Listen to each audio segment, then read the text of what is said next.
Baik, saya bertanya kepada, kalau ini menarik ya, maksudnya saya tertarik dengan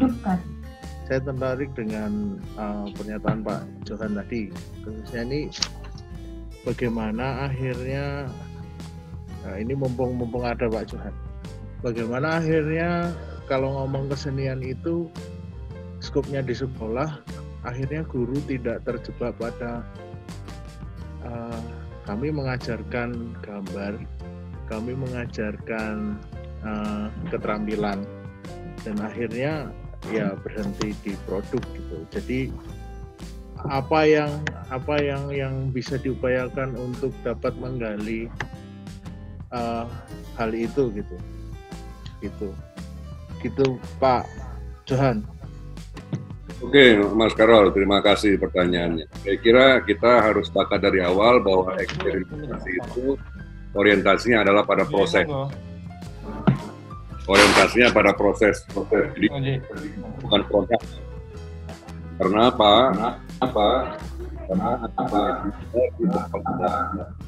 Bukan sekolah dasar seni atau di sekolah menengah pertama, bukan sekolah menengah pertama seni.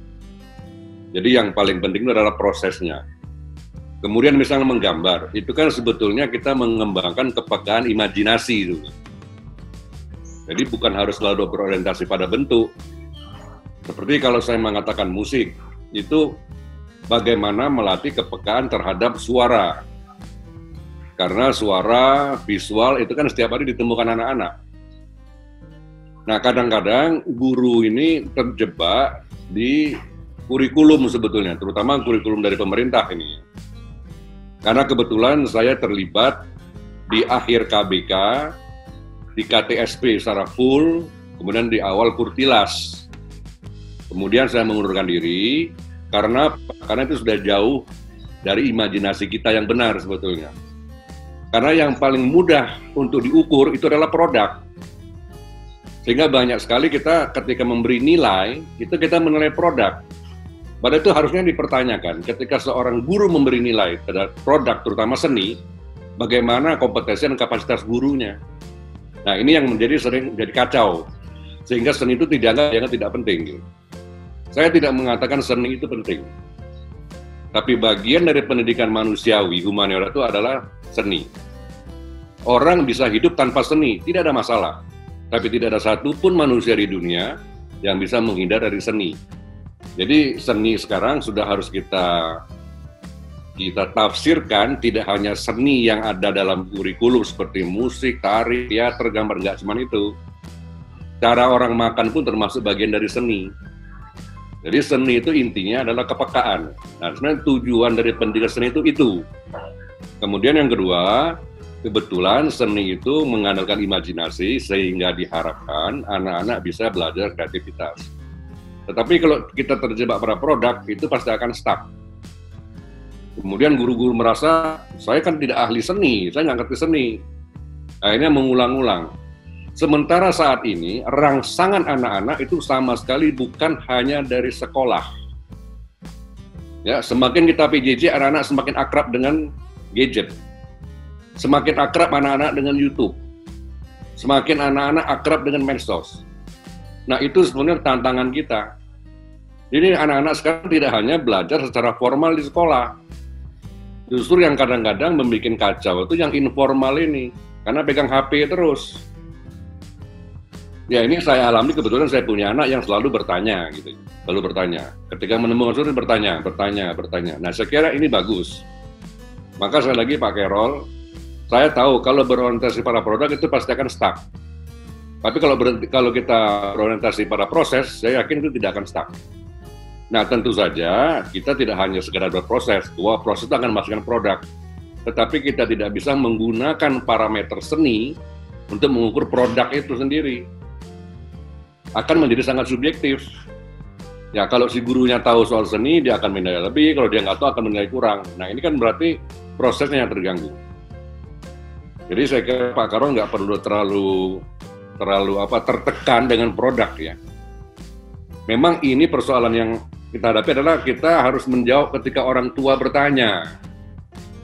Ini pengalaman saya ketika dulu saya mengajar musik di Mangunan, ada orang tua yang bertanya, Pak, ini musiknya mana nih Pak?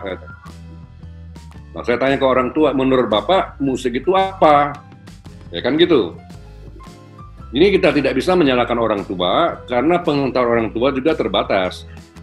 Makanya mereka tuh penasaran dengan kata-kata eksperimen sebetulnya.